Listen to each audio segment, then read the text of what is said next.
Okay, so question 9. The square of a whole number is a 2-digit number. Work out the smallest number that could have been squared and the largest number that could have been squared. So we're going to need to look at the square of the whole number. Now we could use our calculator and just start putting in our square numbers. Okay, so for example, if I put in 9 squared, I get 81. If I put in 10 squared, I get 100. And I could keep on going, but it's saying the smallest number that could have been squared. So the smallest number, in order to get it to be a 2-digit number, we're going to have to go back, because this is going to be the biggest. So straight away I've already discovered the biggest is going to have to be 9. And the smallest, I'm going to have to start with my square numbers. So if I've got 2 squared is 4, 3 squared is 9, 4 squared is 16. So therefore we get 4 is the smallest number that could have been squared, because 4 squared is 16, and the largest number that could be squared is 81, and that would be the whole numbers. Which has the largest value, 0.8 squared or 0.8 cubed? Okay, so again, remember that this is a calculator question. So what I can quite simply do is put in 0.8 and put in squared. So 0.8 squared and put equals, and change it to a decimal. So we get 0.64.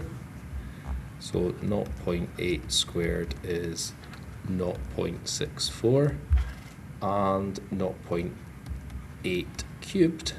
So again, if I put in my calculator, I've got 0.8 to the power of 3 equals, and I can change that to a decimal, and we get 0.512. So we get 0.512. So which is the largest value? So if I want to put a 0 in there, I'm comparing 640 to 512, so 640 is bigger, so 0.8 is bigger. So the reason is, got my answer there, so that's fine. Question 10, 456 is paid using the smallest number of coins.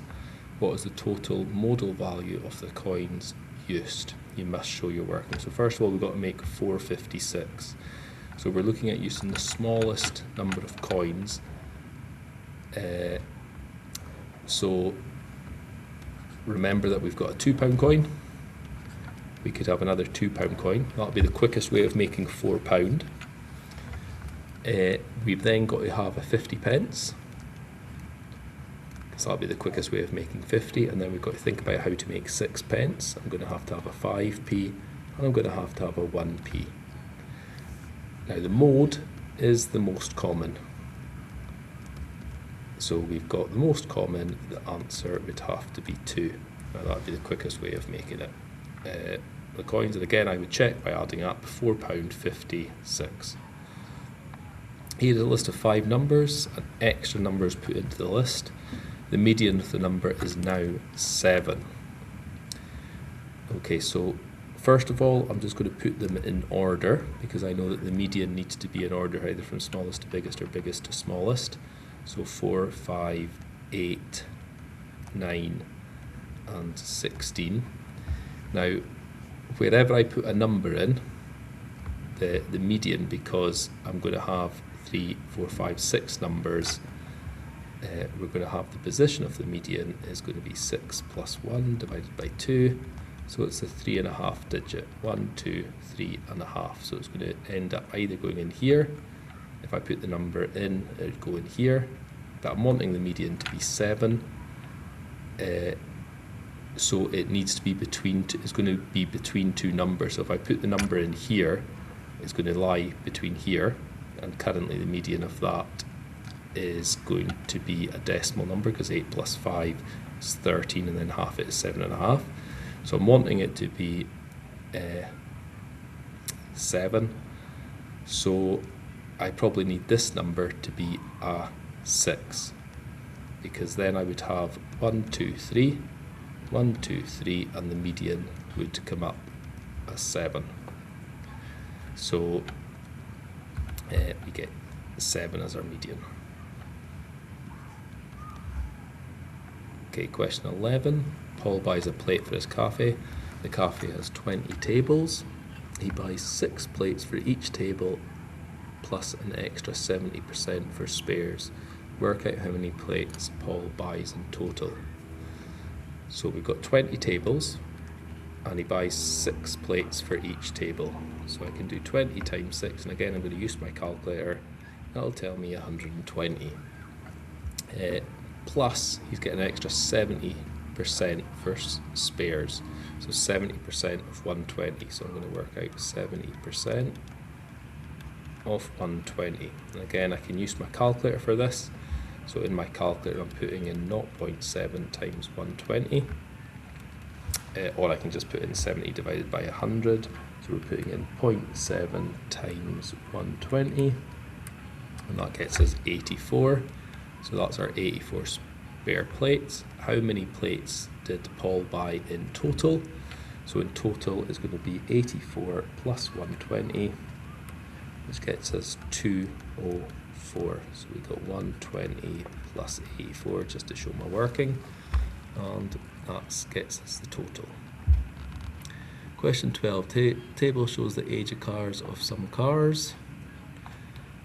So we've got age of cars 2 all the way to 10, the value to the nearest 1,000. So while I'm reading this, I'm making sure that I'm understanding what the scale is going to be.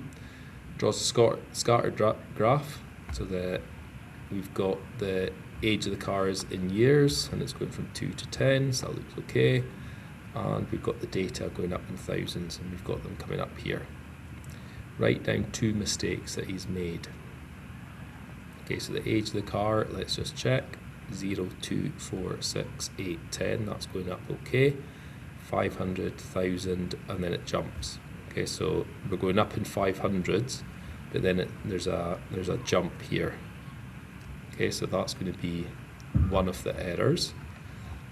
We could check some of the plotting. Okay, so we could check 2 and see if they're all correct, but straight away I can see this line doesn't seem to match the data. So I would possibly also be sort of saying, well, if I'm wanting to put in a line here, it's going to be a line of best fit. It's probably going to be, well, now that should be a straight line, but it should be more like that. So we could say line of best fit,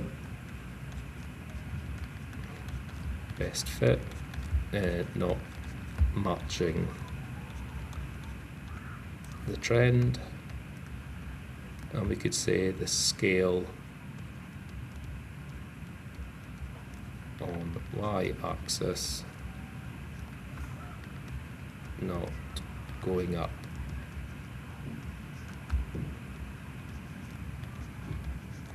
By the same amount.